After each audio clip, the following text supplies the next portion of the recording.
bem lá do alto, enviado por Jesus, nosso amigo de fé,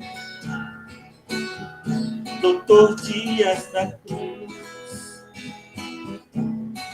bem lá do alto, enviado por Jesus, nosso amigo de fé, Doutor Dias da Cruz, mestre, mentor da seara, conduz, vem nos ensinar como chegar a Jesus.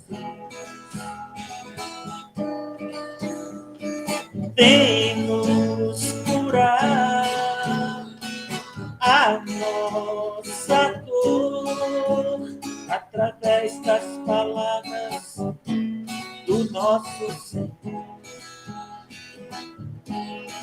Seus ensinamentos acendem uma luz. No meu pensamento só penso em Jesus, mestre mentor, médico das almas, é luz, que nos leva a Jesus. É luz, Doutor Dias da Cruz, é luz, que nos leva a Jesus. É luz, Doutor Dias da Cruz,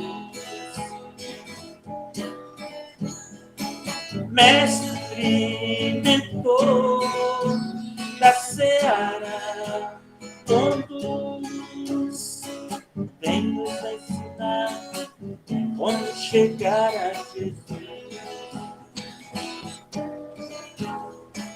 Vem nos curar a nossa dor através das palavras do nosso Senhor. Seus ensinamentos acendem uma luz no seu pensamento. No meu pensamento só penso em Jesus, mestre mentor, médico das almas, é luz, que nos leva a Jesus. É luz, Doutor Dias da Cruz, é luz, que nos leva a Jesus. É luz, Doutor Dias da Cruz, é luz, que nos leva a Jesus. É luz, Doutor Dias da Cruz.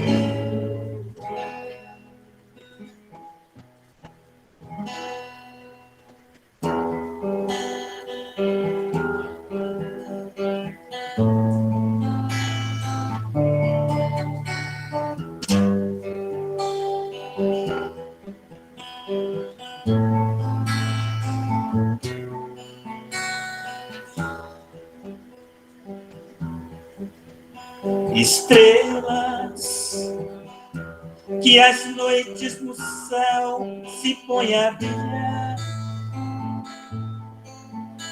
estrelas que enfeitam o céu na noite de luar.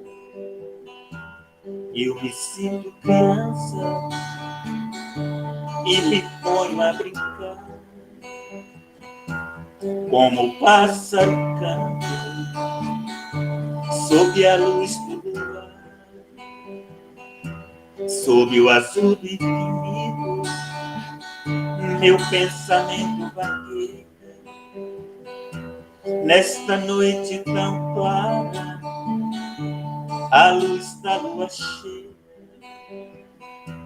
tão distante de mim, estas nuvens de estrelas, como aves que voam e nos campos vaqueiam,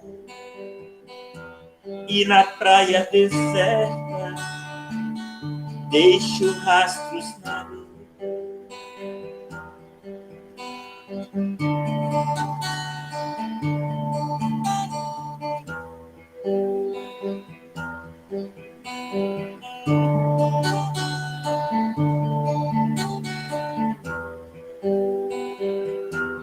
Tão distante de mim, estas nuvens de estrelas, como aves que voam e nos campos vaqueiam, e na praia deserta deixo rastros na areia.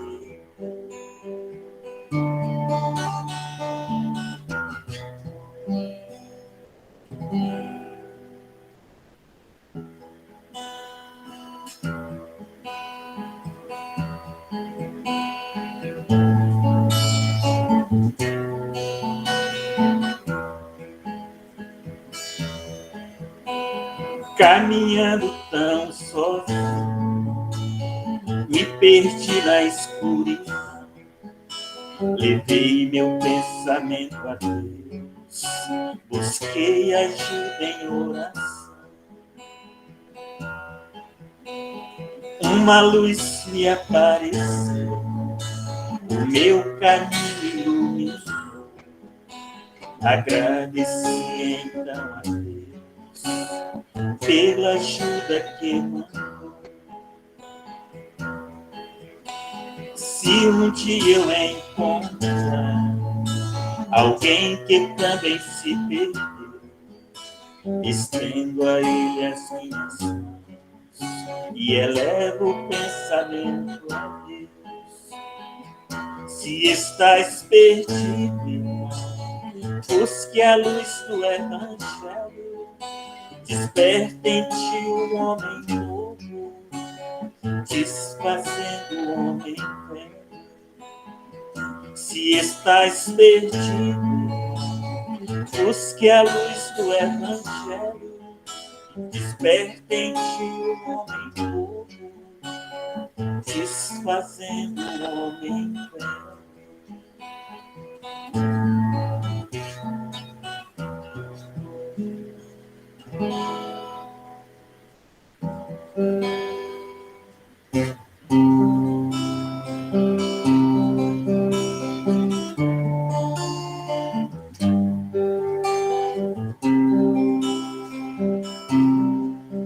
Se você sente vontade de chorar, não tenhas medo, chora. Se você sente vontade de sorrir, não tenhas medo, estou aqui. Se a tristeza invadir seu coração, não tenhas medo,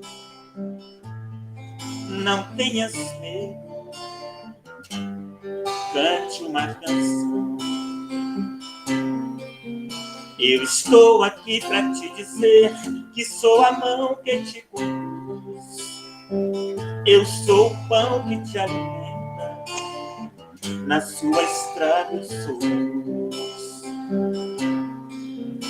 Eu sou o mensageiro lá do céu que por amor morreu na cruz. Sou eu, filho de Deus. Para você eu sou Jesus.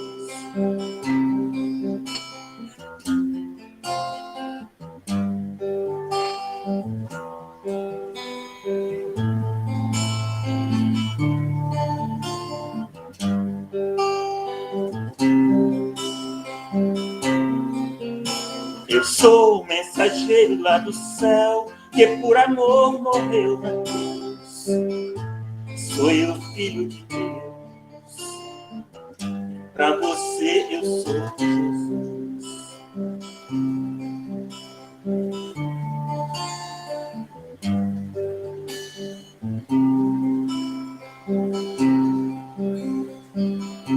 Nós somos aprendizes, somos crianças. Todo o meu passado eu trago na lembrança. Chico Xavier foi o professor, exemplo de fé, exemplo de amor. Somos caminheiros em busca de uma luz. Chico mensageiro do Mestre Jesus. Amor e caridade ele ensinou. Exemplo de humildade ele deixou.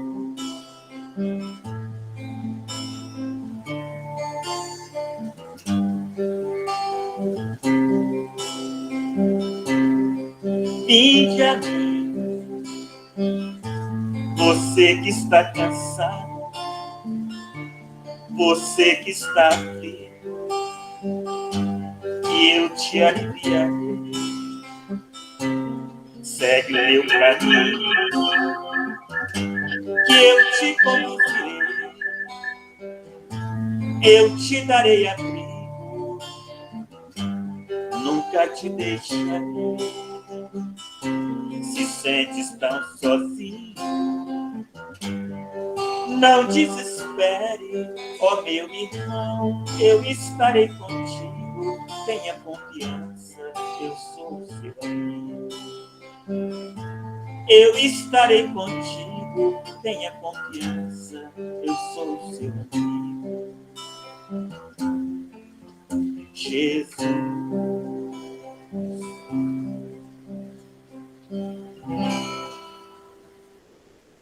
Saideira.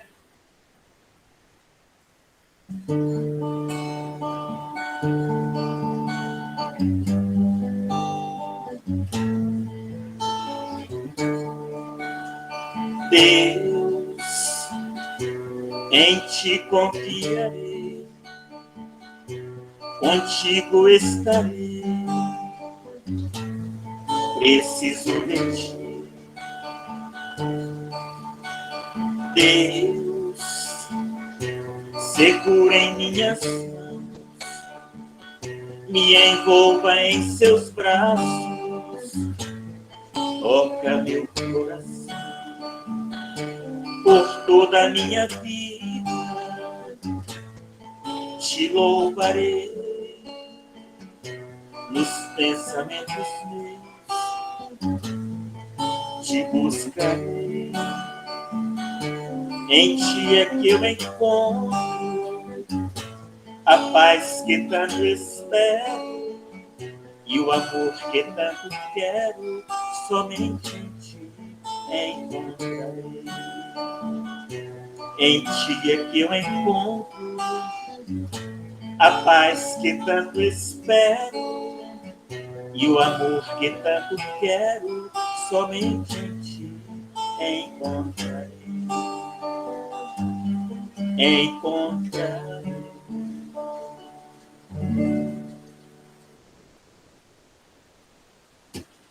Beleza? Tudo bem, galera? Deus abençoe, Toninho. Gratidão, da paz. Gratidão. Boa noite a todos. Sejam bem-vindos a Regesdem. Telmo, seja bem-vindo. E a todos vocês também. Que Jesus possa estar abençoando e nos iluminando e deixando o nosso coração aberto para o entendimento hoje do Evangelho. Nós vamos estar fazendo aqui uma leitura do livro Centelha da Lei, Rafael Lavarini, a editora é Alma Nova. Avareza e solidão. É certo que necessita de bens terrenos para sobreviver no corpo físico. É louvável utilizar os bens que possui para promover a caridade e a justiça social. No entanto, esteja sempre vigilante para que não tenhas o prazer de reter bens materiais, um vício espiritual que poderá mais tarde te deixar vazio e só. Valorize-se o dinheiro e suas conquistas na terra, mas não fique escravo. Tampouco se esqueça da verdadeira riqueza, o Cristo, em nossa vida. Ele não possuía uma única pedra para repousar a cabeça. Sofreu como ninguém, mas era feliz. Isaías, a esse respeito, proclamou com sabedoria: ai dos que ajuntam casa a casa, reúnem campo a campo, até que não haja mais lugar, e fiquem como únicos moradores no meio da terra. Isaías 5:8. Vamos serenar os nossos corações, agradecer a Deus por essa noite, pelos amigos de jornada, pelas canções do nosso amigo Toninho, que muito nos conforta, nos faz viajar. Então, obrigado, Senhor Jesus, por todas essas pessoas que estão no nosso caminho e nesse momento de estudo. Vamos agradecer também aos amigos espirituais que se fazem presente nesse momento, que no PGZEM ao nosso lado, que esteja ao lado do nosso irmão Telmo, o instruindo, o amparando, para que ele possa trazer para a gente bastante esclarecimentos do Evangelho. E que nós saibamos abrir os nossos corações para receber a boa nova e praticar. E que o Senhor Jesus, a espiritualidade amiga, esteja visitando a todos os nossos irmãos neste momento festivo que é Natal, que Jesus possa nascer verdadeiramente nos nossos corações, hoje, a cada dia e sempre. Então, que todos os dias seja Natal em nossa vida. Que Deus nos abençoe, que assim seja. Amém. Meu amigo, gratidão. Vão lá 1 hora para estar conversando com a gente. Estou até aqui com o livrinho também. Boa noite, amigos. Obrigado, Ademir, Slaine, o carinho de vocês para conosco. Espero encontrá-los bem, alimentados depois do almoço, do Natal. Né? Espero que a família esteja bem também, que o dia tenha sido um dia de muita tranquilidade, de muita paz, que a gente possa refletir um pouquinho sobre essa lição tão curiosa do livro Boa Nova, de número 7, A Luta contra o Mal. Para a gente começar, queria lembrá-los de um comentário do André Luiz, lá no livro Agenda Cristã. André Luiz fala assim: o mal não merece comentário em tempo algum. Olha que curioso, né? Às vezes a gente recebe uma mensagem no Zap, alguém puxa um papo não bom e a gente tece comentários, rende assunto sobre aquilo. E o André Luiz já nos começa nos chamando a atenção para isso.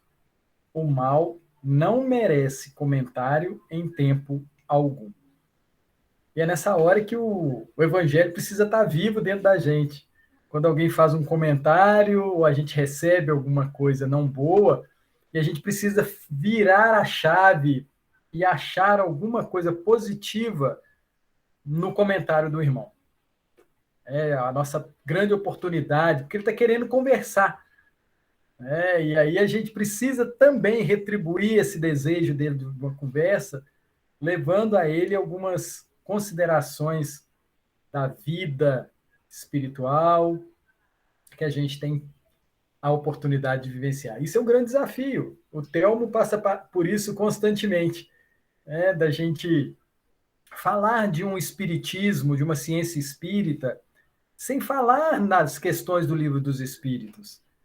Falar do Evangelho, colocando as máximas do Cristo, sem que a pessoa perceba que você está lembrando de alguma passagem. Ou seja, a gente precisa incorporar na nossa fala habitual coisas boas. E Jesus, nessa lição, ele tenta trazer isso para nós. Ele traz isso para Tadeu e propõe também para nós. Não sei se vocês lembram qual que é esse Tadeu. Vocês lembram quem que é esse Tadeu? Vou dar uma dica, hein? Todo dia 28 se comemora o dia dele. Pois é, esse Tadeu aqui é o São Judas Tadeu, né? É esse aqui que estava dialogando com o Senhor. Para a gente começar, vamos dar algumas pinceladinhas, relembrar algumas considerações que a gente precisa ter. Primeiro, vamos considerar a criação de quem é a criação de tudo no universo. Nós não podemos nos esquecer disso. Porque quando a gente fica pensando na luta contra o mal, a gente esquece do Criador. Não é? Exatamente. Eu gosto mais da definição de Papai do Céu, Ademir. Cria uma intimidade, né? Uma proximidade. Né? E qual a qualidade da criação, amigos? Tudo que tem no universo, qual que é a qualidade? Isso, amigo. Como é que é feito? Será que é feito assim sem avaliação? Será que as coisas são criadas sem um propósito útil? Sem ter um fim nobre, justo e bom? E aí a gente fica pensando, né, no vírus que está aí. E aí a gente olha para ele e fica olhando, olhar assim, significativamente, tá, gente? O que está acontecendo nas famílias, o que está, né, se processando no nosso planeta. E aí a gente esquece que esse danadinho é também um irmão nosso, um princípio inteligente, que a gente vê claramente ele se transformando, né? Mutando. Então, a gente precisa ter uma percepção da criação como um todo. E eu queria lembrar os amigos que nós temos milhões de vírus em nosso corpo. Milhões! Milhões de vírus. Tá? E como é que nós convivemos com esses que já estão em nosso organismo? As nossas células, elas conseguem combater e conviver harmoniosamente. De vez em quando vem uns diferentes e nos causam gripe, né? Nos causam algum desconforto. Então, o nosso sistema imunológico trabalha muito bem com isso. Mas, para isso, nós necessitamos estar fisicamente saudáveis. Porque quando nós estamos, gente, com a nossa imunidade boa, a gripe não nos pega, não é verdade? Pega todo mundo dentro de casa. E não nos pega. Quando a gente está mentalmente fortalecido, junto com esse corpo fortalecido, a gripe não nos pega. Os vírus não acham formas de se multiplicar no nosso organismo. Então, é uma atenção que a gente tem que ter para a nossa caminhada daqui para frente. É estarmos bem fisicamente e mentalmente, para que nós tenhamos essa imunidade, ou seja, a luta contra o mal. Porque quando o meu organismo não está bem, eu abro brecha para que o meu corpo físico tenha dificuldade. E aí vamos nos considerar todos como espíritos imortais? Quando nós acordamos de manhã, a gente lembra disso? O Telmo é imortal. O Ademir, o Toninho, a Gislane, a Vera, a Bá, a Imaculada, todo mundo aqui. Aquele que desencarnou também é imortal, viu, gente? Ele também é imortal. É. Ele também é cuidado por Deus. Curioso isso, né? A gente não percebe que, como está lá na 266 do Livro dos Espíritos, quando a gente encarna, nós estamos entrando numa prisão. Quando a gente desencarna, a gente está recebendo a liberdade. A gente não se apercebe disso. Gente, o corpo é um limitador. É um limitador. Então, estar fora do corpo é muito gostoso. É por isso que a gente dorme toda noite, né? Para ver se a gente fica mais. Volta aquele estado de liberdade. Isso é muito interessante. Então, nós precisamos nos considerar como espíritos, filhos de Deus, imortais, com uma vida futura constante, porque cremos na bondade e misericórdia de Deus, que é a lei divina, com as suas leis divinas, a lei de causa e efeito, que é presente sempre em nossa vida. Sempre em nossa vida. E aí a gente gostaria de trazer um questionamento. Para alcançarmos alguma coisa, o que é preciso? É preciso respeitar as leis. Não é verdade? Para alcançarmos alguma coisa, é necessário respeitarmos as leis. Para não termos que pagar uma multa de trânsito, necessitamos respeitar as leis. Para não termos um acidente de trânsito, é necessário respeitar as leis. Para não ter uma diarreia, é necessário respeitar as leis do meu organismo. Ou seja, nós precisamos estar sempre atentos. Atentos às leis. Todas as leis tendem a buscar a harmonia do universo. As leis têm o objetivo de harmonizar.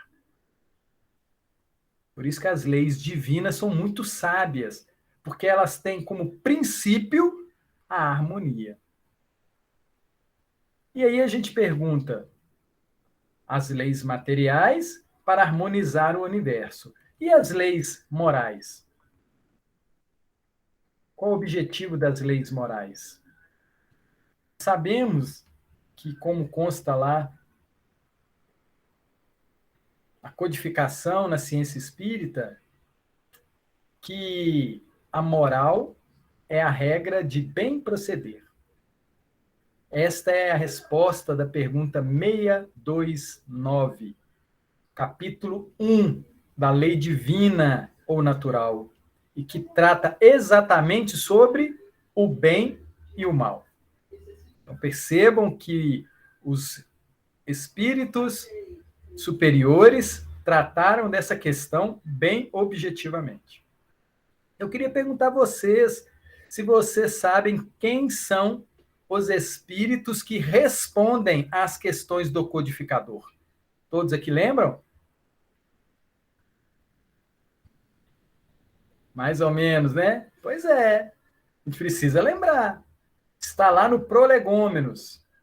Os responsáveis pelo ditado da obra.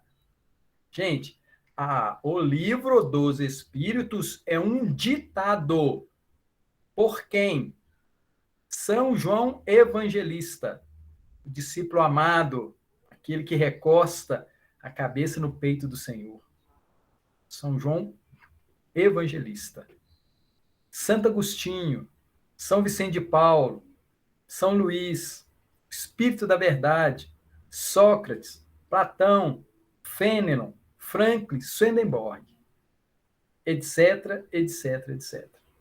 Então, percebamos que grandes espíritos vêm trazer para nós esses saberes. Então, eles ditam, vêm através de médiuns, isso chega na mão do professor Rivaio e ele monta o livro. E é muito interessante que o Espírito da Verdade, ele se compromete diariamente a estar com o professor e a médium revisando o que foi escrito. Então, queria lembrar os amigos que nós não somos kardecistas, viu? Pelo amor de Deus. Pelo amor de Deus. Kardec revira no túmulo, tá? Toda vez que a gente fala que nós somos kardecistas. Nós somos filósofos. Nós estudamos, buscamos saber a verdade. Conhecereis a verdade vos libertará. A primeira frase da versão original francesa está lá na capa.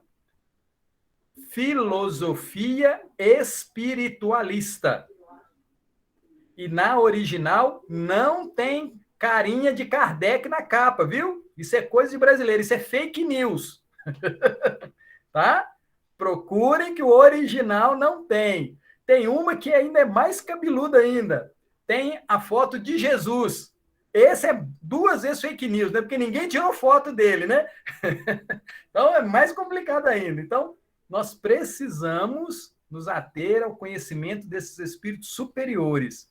Então, eles respondem à questão 629, que pergunta: que definição se pode dar da moral? A moral é a regra de bem proceder. Isto é, olha o que os benfeitores fazem. Eles ainda esclarecem. O que é bem proceder? É de distinguir o bem do mal. Por isso que nós somos seres inteligentes. O ser inteligente que consegue distinguir o bem do mal. Inteligência vem de intellegere, que quer dizer saber escolher. E continua a resposta. Essa regra do bem proceder funda-se na observação da lei de Deus. Olha onde é que aponta, hein? Olha para onde que está apontando. Observância da lei de Deus. O homem procede bem quando tudo faz pelo bem de todos. O homem procede bem quando tudo faz pelo bem de todos. Então, aí está incluído papai, mamãe, filhinho, esposa e os outros 8 bilhões encarnados, né? Não é isso? Então, se eu estou com a barriguinha cheia, eu tenho que buscar fazer com que todos os 8 bilhões estejam com barriguinha cheia. Se eu tenho uma cama confortável, se eu tenho condição para isso, qual que é o meu objetivo, o meu bem proceder? Fazer com que todos também tenham a mesma condição. Aí ele finaliza a frase falando: porque fazendo isso está cumprindo a lei de Deus. Gente, essa resposta aperta a gente com força, né? Aperta a gente com força. Vou repetir ela toda. A moral é a regra de bem proceder, isto é, de distinguir o bem do mal. Funda-se na observância da lei de Deus.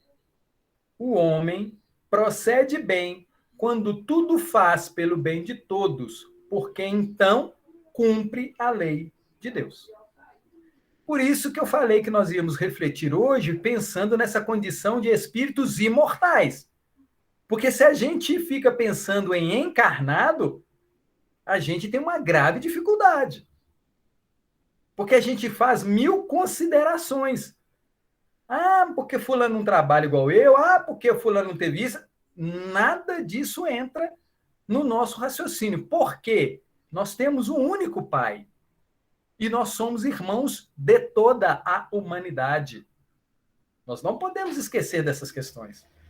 Nós estamos falando aqui de irmãos que precisam do nosso socorro. Não foi esse o objetivo que o Cristo veio?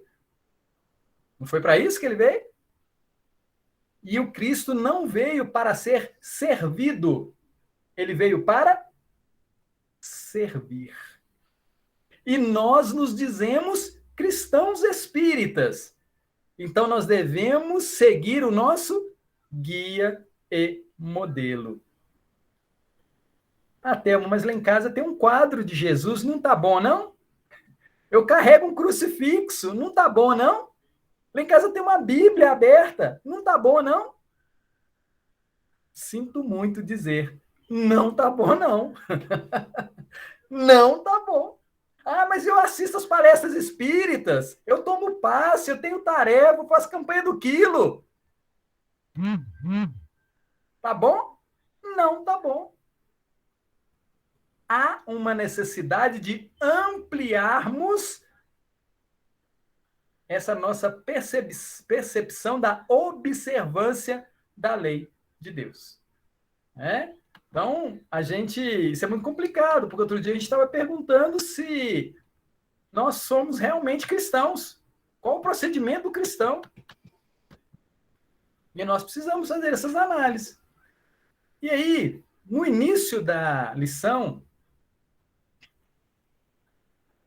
Humberto de Campos, na sua linda composição dessa lição, ele fala que de todas as ocorrências da tarefa apostólicas, os encontros do mestre com os endemoninhados constituíam os fatos que mais impressionavam os discípulos.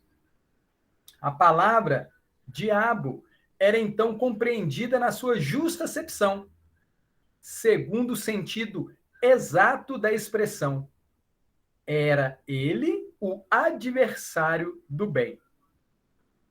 Simbolizando o termo dessa forma, todos os maus sentimentos que dificultavam o acesso das almas à aceitação da Boa Nova. Então, usava-se o diabo, o Satanás, como um dificultador de acesso, de aceitação da Boa Nova. E aí nós vamos procurar algumas definições, para que a gente possa caminhar bem. Então, o termo Satanás vem do hebraico Satã, que significa adversário, acusador. Então, toda vez que a gente pensar em Satanás, lembremos dessa consideração de adversário e acusador. Quando eu quero fazer o bem, eu faço o mal. Como bem diz Paulo, Então, eu tenho um adversário. E muitas das vezes, amigos e amigas, esse adversário não está fora. Esse adversário está dentro. E aí a gente lembrou lá do Evangelho de Levi Mateus, capítulo 16, ele fala assim para a gente: Pedro, porém, chamando-o à parte, começou a advertir a Jesus o Cristo. Esse Pedro era terrível, hein, gente? Não sei se vocês lembram desse momento, dessa passagem. Jesus tinha perguntado aos discípulos: que dizem os homens que eu sou? Aí uns respondem, ele fala, que é Elias, que é Jeremias. E aí Jesus pergunta para os discípulos, como pergunta para nós. E para nós, para vós, que sou eu? E aí Pedro sai na frente, e fala lindamente: tu és o Cristo, Filho unigênito de Deus. Aí Jesus fica todo satisfeito com Pedro, fala: Pedro, como você é gente boa, Mas aí Jesus começa a informar para eles o que estava por vir, o que queria acontecer ali naquele processo do Cristo estar com ele. Seria traído, seria condenado e crucificado. Aí Pedro falou assim: eu não vou deixar isso acontecer, não. E aí chama Jesus à parte. Deus seja gracioso contigo, Senhor. De modo algum isto jamais te acontecerá. E virando-se Jesus, repreendeu a Pedro. O Cristo repreendeu Pedro. Pedro, para trás de mim, Satanás. Olha que interessante, hein? Jesus identifica a ação, a atitude, as palavras de Pedro nesse momento como uma palavra de um adversário, uma pessoa que não quer que ele cumpra o que ele veio fazer aqui. Para trás de mim, Satanás, tu és uma pedra de tropeço, uma cilada para mim, pois tua atitude não reflete a Deus, mas sim os homens, o espiritual e o material. Conseguem perceber isso? Então, gente, não, fulano, não faz isso não, porque você pode se dar mal, fazer campanha do quilo na chuva, bater na porta dos outros, sabe, domingo de manhã, alguém pode te tratar mal, não, vamos fazer um churrasquinho, vamos fazer isso. Isso é uma pedra de tropeço. E a gente precisa ficar muito atento a essas ciladas, que as pessoas de bom coração, tá? Porque Pedro aqui faz essa proposta para Jesus de todo bom coração. Mas nós precisamos ter esse discernimento entre o que é bom e o que é não bom. Mas, para isso, nós precisamos estar conscientes da nossa caminhada espiritual. Jesus fala isso para ele. Pois tua atitude, Pedro, Telmo, amigos, pode não refletir a atitude de Deus, mas sim as dos encarnados. E aí nós vamos procurar outra definição, que é o termo diabo, que vem também do grego, e significa acusador. Satanás vem do hebraico e diabo vem do grego. Significa acusador, caluniador e tentador. E nós lembramos de outra passagem também, que está lá no Evangelho de Levi Mateus 4:3, quando Jesus é levado para ser tentado. Tem todo aí um simbolismo, né? Essa tentação, o bem e o mal. Né? E fala para nós, Jesus foi então conduzido pelo Espírito ao deserto para ser tentado pelo diabo. Depois de jejuar 40 dias e 40 noites, teve fome. O tentador, o diabo, né? Aproveitando-se da fragilidade, é isso que eles fazem, aproveita-se da fragilidade, nosso desejo de conforto, aproximou-se então dele e disse, se tu és o Filho de Deus, manda que essas pedras se tornem em pão. Jesus, porém, afirmou-lhe, está escrito, nem só de pão viverá o homem, mas de toda palavra que sai, da onde? Da boca de Deus. Olha o tentador, né? Gente, a gente tem isso o tempo todo no nosso dia a dia. A gente passa na porta de uma loja, tem lá aquela televisão imensa, tem lá aquela geladeira maravilhosa. Nada contra, mas todos têm condição de ter esse acesso? O desejo de um espírito que sabe do seu processo reencarnatório, que frequenta as reuniões, que tem o conhecimento da doutrina espírita, esse é o objeto de desejo dele? E quando ele está andando, ele passa por uma pessoa pedindo um prato de comida. E ele responde, não tenho nada. Isso é tão engraçado, gente, que nós fazemos a campanha do quilo, e muitas vezes a gente bate naquelas casas enormes e as pessoas respondem, não tenho nada em casa. Não tenho nada para dar. Não é obrigado a dar, não. Mas tem outros que chegam e falam assim, não, a patroa não está em casa, não. Né? A gente fica impressionado com isso.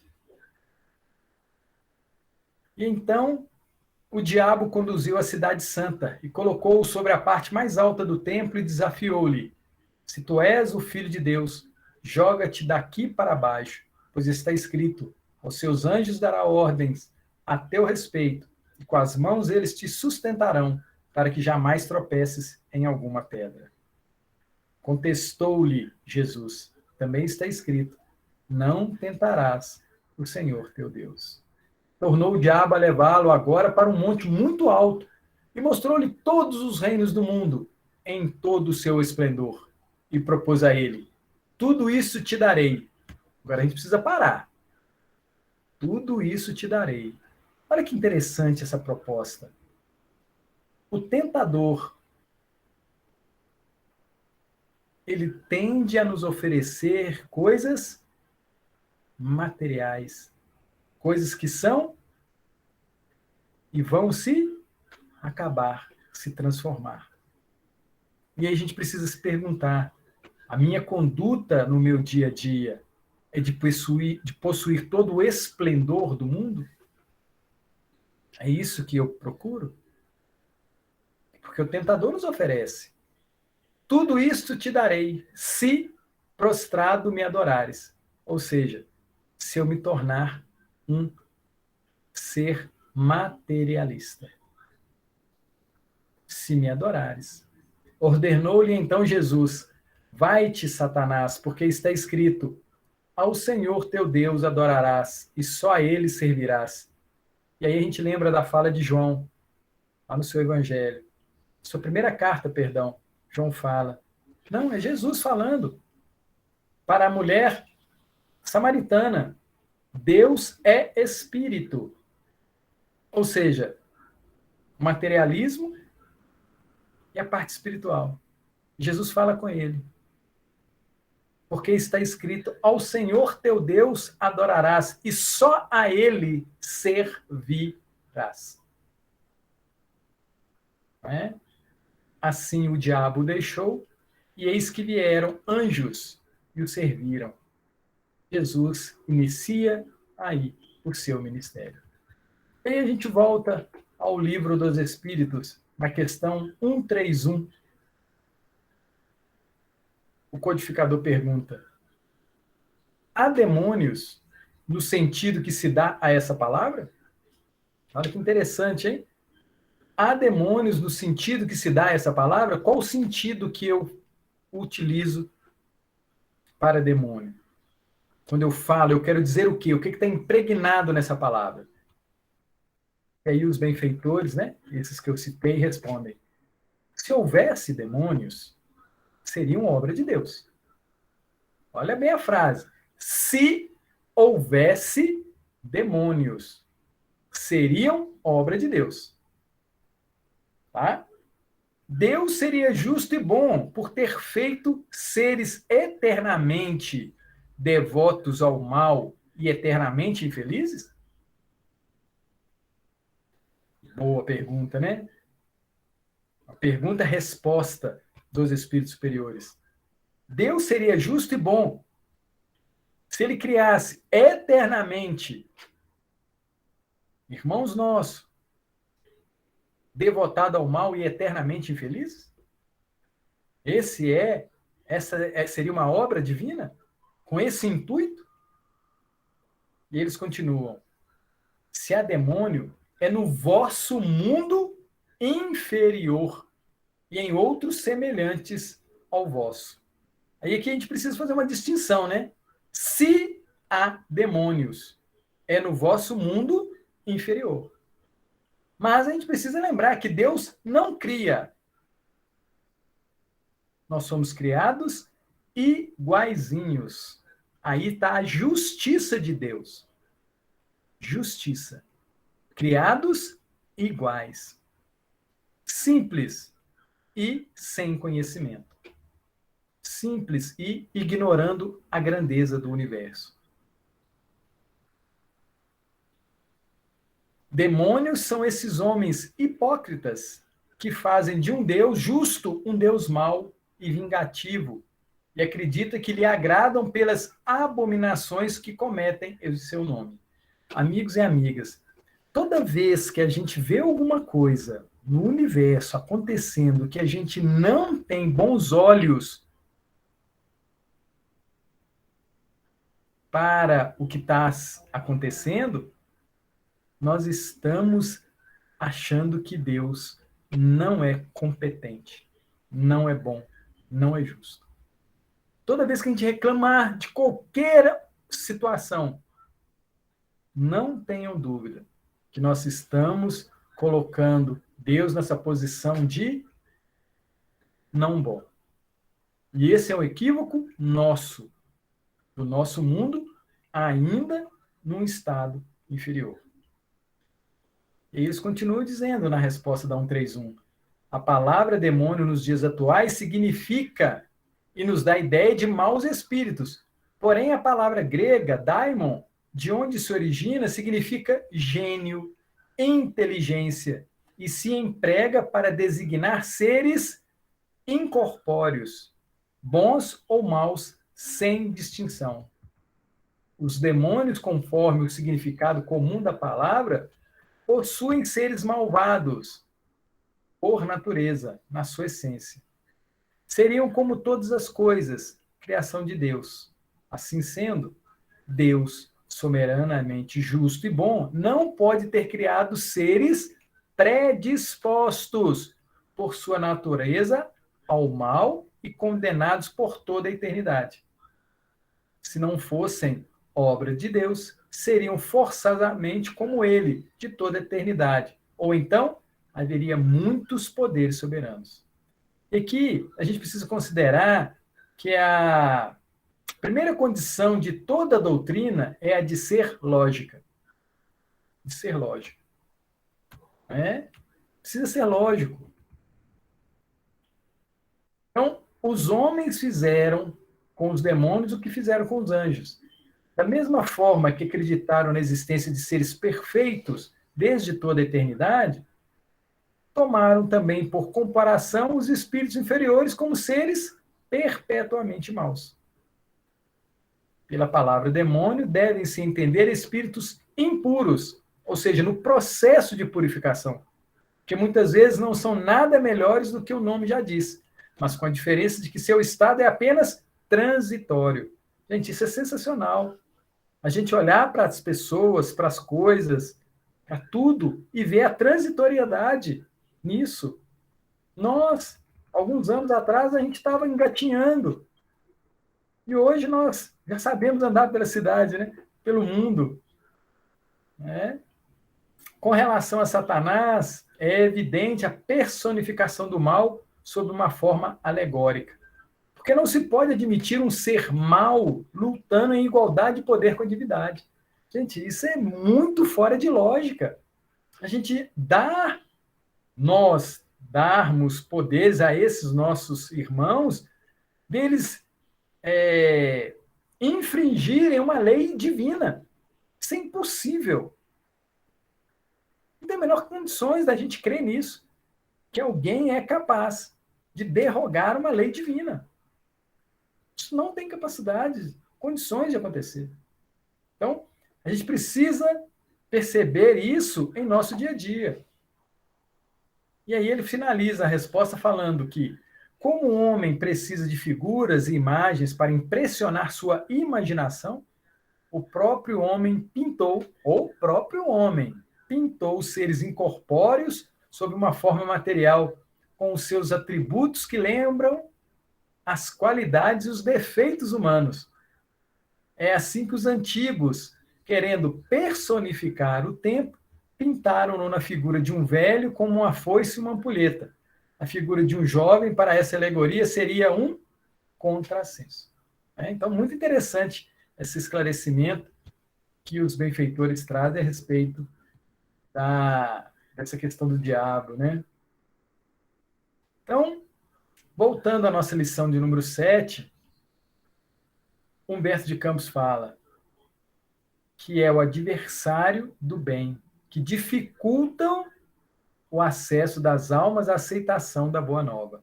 E aqui, amigos e amigas, a gente precisa entender que nós já somos suficientemente intelectualizados para conseguirmos distinguir ações e atitudes boas ou não boas. É em nós. E fazermos os ajustes necessários. Eu lembro do livro Os Mensageiros, logo lá no início, Narcisa dá uma informação ao André Luiz, muito interessante, né? Lembrando que Os Mensageiros, a psicografia da dupla Chico-André Luiz, e ela fala que ela estava em nosso lar e ela gostaria de ajudar os seus familiares, as pessoas queridas. E aí ela vai até a ministra veneranda e solicita a ela que ela pudesse reencarnar. Aí a ministra vira para ela e fala assim, olha, na sua atual condição, você não vai conseguir ajudar ninguém lá. Ela, não, do jeito que você está aí, você não vai conseguir ajudar ninguém.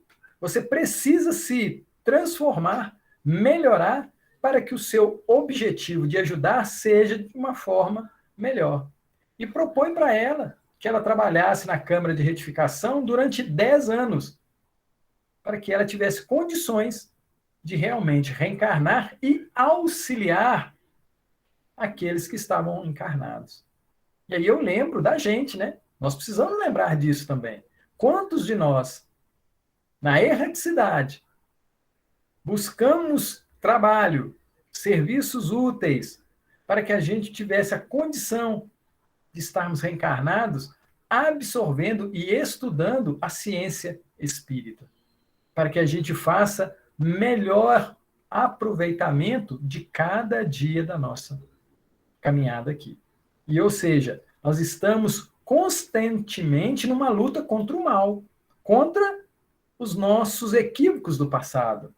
Gente, pecado é errar o alvo. Pecado é errar o alvo.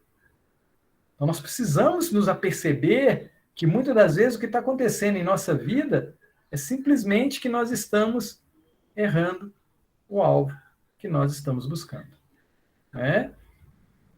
E que sigamos aqui com a fala de Humberto de Campos. Ele fala para nós assim que, dentre os companheiros do Messias, Tadeu era o que mais se deixava impressionar por aquelas cenas dolorosas. Aguçavam-lhe sobremaneira a curiosidade de homem, os gritos desesperados dos espíritos malfazejos que se afastavam de suas vítimas sobre a amorosa determinação do Divino Mestre. Então isso encantava com ele. E aí, Tadeu é colocado numa situação em que ele é convocado a expulsar, né, ou distanciar aquele irmão malfazejo de uma pessoa, e ele não consegue fazer isso sozinho. E aí ele cai em sério e profundo cismar.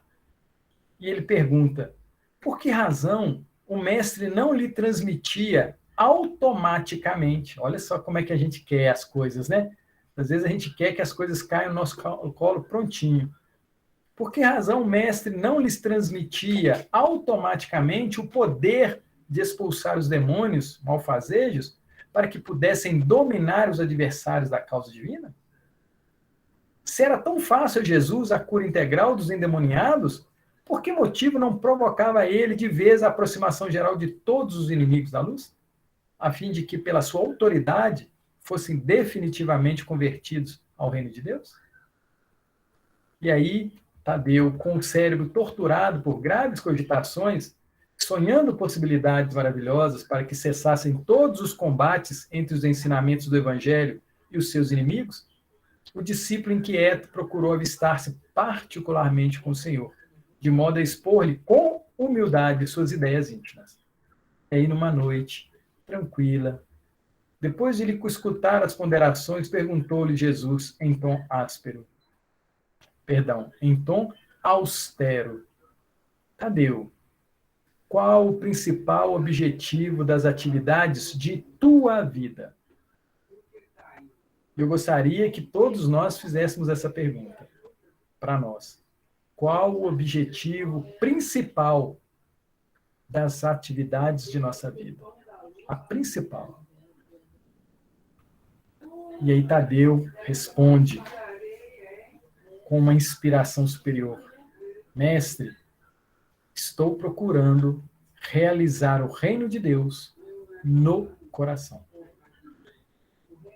E aí Jesus vira para Tadeu, vira para nós e fala assim: Tadeu, se procuras realizar o reino de Deus no teu coração, por que afligir,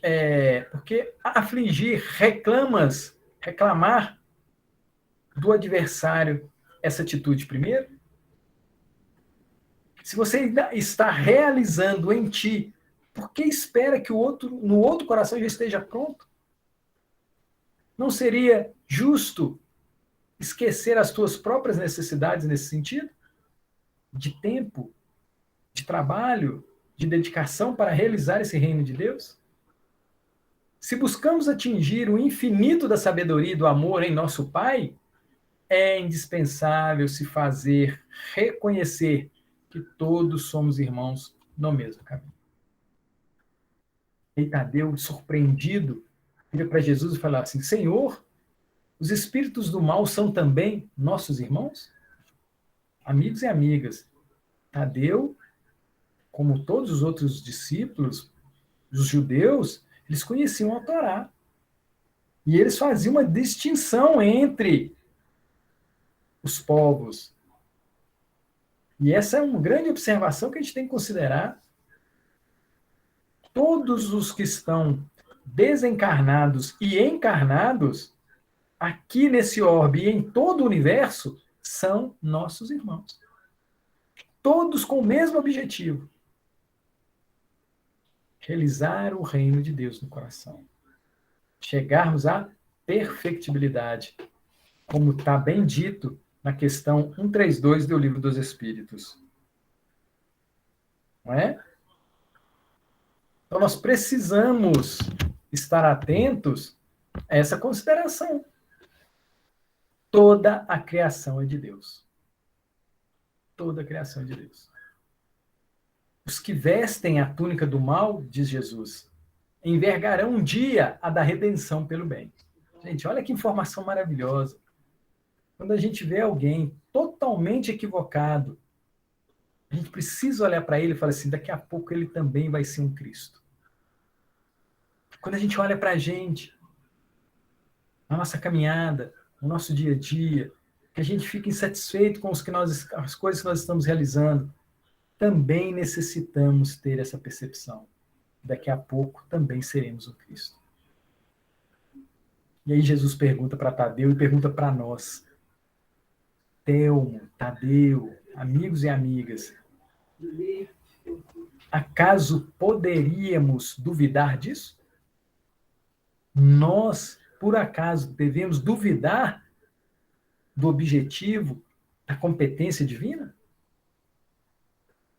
O discípulo do Evangelho de Jesus não combate propriamente o seu irmão, como Deus nunca entra em luta com seus filhos.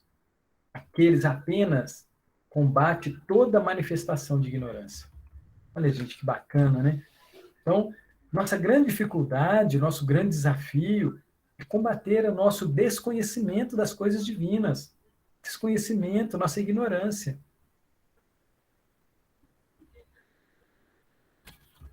Então, nós precisamos ter essa percepção de que o nosso dia a dia, esse monte de dificuldade, vem simplesmente porque a gente desconhece e não cumpre as leis divinas, que são sábias e amorosas. E aí Jesus vira para ele e para nós, fala assim, não desdenhes a boa luta pela vitória do bem. Nós estamos aqui reencarnados para nos tornarmos pessoas de bem. Né? A regra do bem proceder. Precisamos encarar qualquer posição difícil como um ensejo sagrado para revelar a nossa fidelidade a Deus. A nossa fidelidade a Deus. Em qualquer situação que a gente esteja passando de dificuldade, termos a certeza que essa situação é para que eu melhore. Ou seja, para me dar instruções para que eu possa ser educado na lei do Senhor e saia da ignorância. Abraça sempre o teu irmão, recomenda Jesus. Gente, quantas vezes nós esquecemos de nos abraçar aqueles que estão conosco no dia a dia, fazer um agrado, uma conversa gostosa, sentar do lado e ficar ali quietinho. Quantas vezes a gente tem o hábito de fazer isso? Dar um sorriso carinhoso para aquela pessoa, perguntar para ela o que se passa no seu coração. Conta para mim, meu irmão, minha esposa, meu esposo, papai, mamãe, meu filho, o que te vai ao coração? O que te vai? Amigos e amigas, quantas e quantas vezes a gente percebe as pessoas no próprio meio espírita, sem amigos, dentro de casa? Por quê? Porque a gente tem medo de se expor. E não tem outra forma de você convencer o outro coração, aquele amigo, aquele companheiro que está com você, de dizer o que lhe vai ao coração, se você não partilha o que vai no seu coração. No seu coração. Há essa necessidade. Nós precisamos dar ao outro a conhecer o que anda em nós. E Jesus continua dizendo, se o mundo parece povoar-se de sombras, é preciso reconhecer que as leis de Deus são sempre as mesmas em todas as latitudes da vida. É indispensável meditar na lição de nosso Pai e não estacionar a meio do caminho que percorremos. É indispensável meditar na lição de nosso Pai. Amigos e amigas, os benfeitores, lá no capítulo 27 e 28 de O Evangelho segundo o Espiritismo, eles tiveram carinho de esmiuçar para nós o Pai Nosso. Vocês já leram a explicação de frase por frase do Pai Nosso que Jesus trouxe para nós lá no Evangelho de Mateus? É maravilhoso. Sabe, a gente vai saindo daquele Pai Nosso que a gente faz automático, que já conhecemos todas as palavras, mas esquecemos de nos educar dentro desse ensinamento.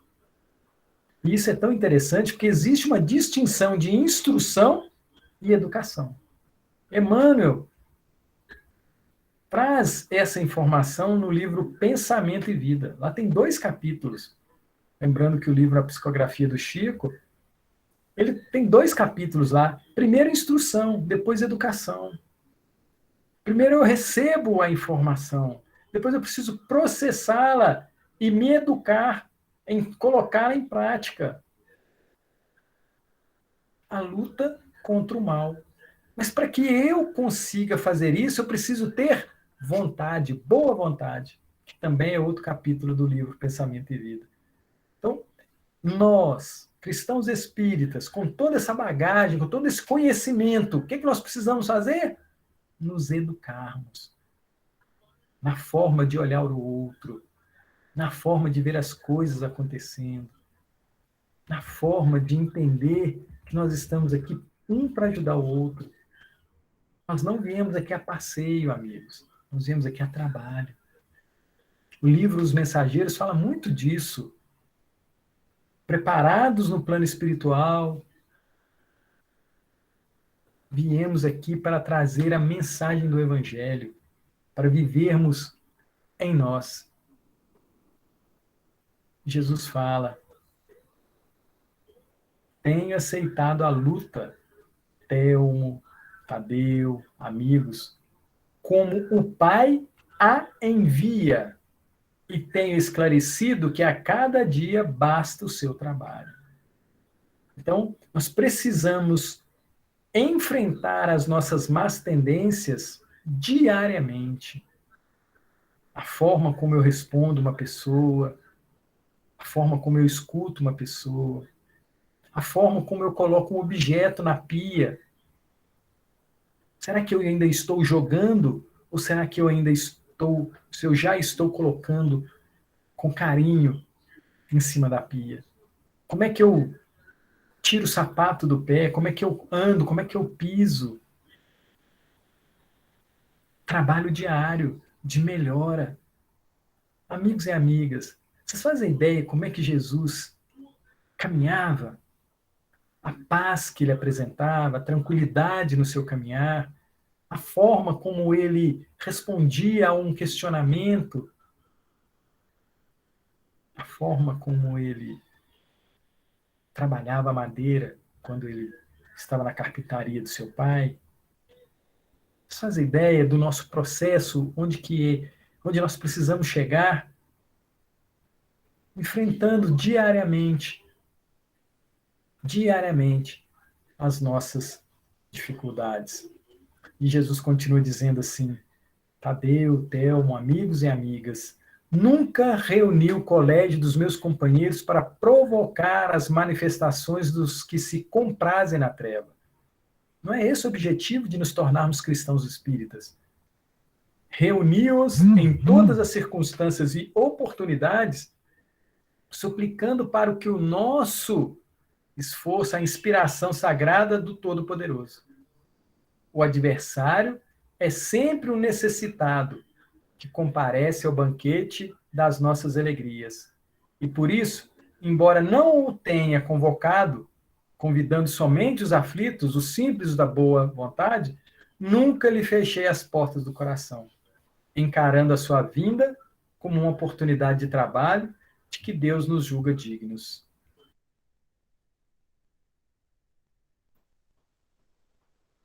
O apóstolo humilde sorriu, saciado em sua fome de conhecimento.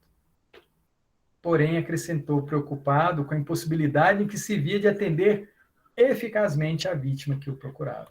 Então, Tadeu ainda estava preocupado porque ele não conseguiu expulsar aquele demônio. E aí Jesus fala, né? Pois para isso, Tadeu, Telmo, amigos e amigas, necessitamos da edificação do reino no âmago do nosso espírito. Sendo esse o objetivo de tua vida, não é? Porque lá atrás, Tadeu falou que o objetivo dele era edificar o reino de Deus no seu coração. E aí Jesus finaliza dizendo que só a luz do amor divino é bastante forte para converter uma alma à verdade. Só a luz do amor divino é bastante forte para converter uma alma à verdade. Ou seja, quando eu tento expulsar, esclarecer, auxiliar um irmão, eu preciso usar da luz do amor divino. Se eu não tenho, roguemos a Deus, roguemos ao Cristo que vem em nosso auxílio para auxiliar aquele irmão, não para mandá-lo embora, não para auxiliá-lo, levar a ele o conhecimento da verdade. Aí Jesus fala, né? Já viste algum contendor da terra converter-se sinceramente tão só pela força das palavras do mundo? As dissertações filosóficas não constituem toda a realização. Filosofia não constitui toda a realização. Elas podem ser um recurso fácil da indiferença ou uma túnica brilhante, acobertando penosas necessidades. O reino de Deus, porém, Telmo, Tadeu, amigos e amigas, o reino de Deus, porém, é a edificação divina da luz. E a luz ilumina, dispensando os longos discursos. A luz capacita-te de que ninguém pode dar a outrem aquilo que ainda não possua no coração. Vai, Tadeu, Telmo e amigos e amigas, trabalha sem cessar pela tua grande vitória. Zela por ti e ama teu próximo, sem olvidar, sem duvidar que Deus cuida de todos. Bacana? Né? Então esse é o nosso desejo. Trabalhemos sem cessar pela tua grande vitória. Zelemos por amar a ti e ao próximo, sem duvidar que Deus cuida de todos nós. Coisa gostosa, né? Ouvir, gente, conhecer, buscar a doutrina dos Espíritos, as obras subsidiárias, é encantamento puro. Eu me delicio com isso toda vez. Obrigado pela oportunidade, viu, gente? Adoro. Espero que vocês também tenham se divertido e curtido esses nossos momentos aqui. Beijo no coração. Muito obrigado pelo convite, gente. Nós é que agradecemos. Deus abençoe. Bacana demais. Você finaliza com a prece, pode ser? Claro. Nossa. Então vamos tranquilizar o nosso coração, a nossa mente. Ah, Senhor, como é bom estar aqui, encarnado, junto de amigos tão queridos. Muito obrigado, Pai, por esse domingo gostoso. Nós possamos, Senhor, traduzir o Teu Evangelho, Tuas bênçãos, em obras de amor e de carinho com todos que cruzarem conosco. Nós tenhamos, Senhor, a certeza dessa caminhada maravilhosa que estamos trilhando e que nada, Senhor, nos leve a comentar o mal, a ver o mal, que só sintamos, Senhor, o Teu amor para conosco, que está impregnado em tudo à nossa volta. Gratidão, Pai, pela nossa casa, pelo nosso trabalho, por esse corpo, que nós cuidemos dele com muito carinho. Obrigado ao Cristo, nosso irmão maior, nosso anjo da guarda, aos amigos dessa casa, que tem tanto carinho conosco. Obrigado, Pai. Senhor, coloca doçura em nossos lábios e trabalho em nossas mãos. Hoje, agora e sempre. Que assim seja, graças a Deus. Beijo no coração de todos, hein? Qualquer coisa, liga para mim. Se não atendeu, o Ademir atende, tá? Um abraço.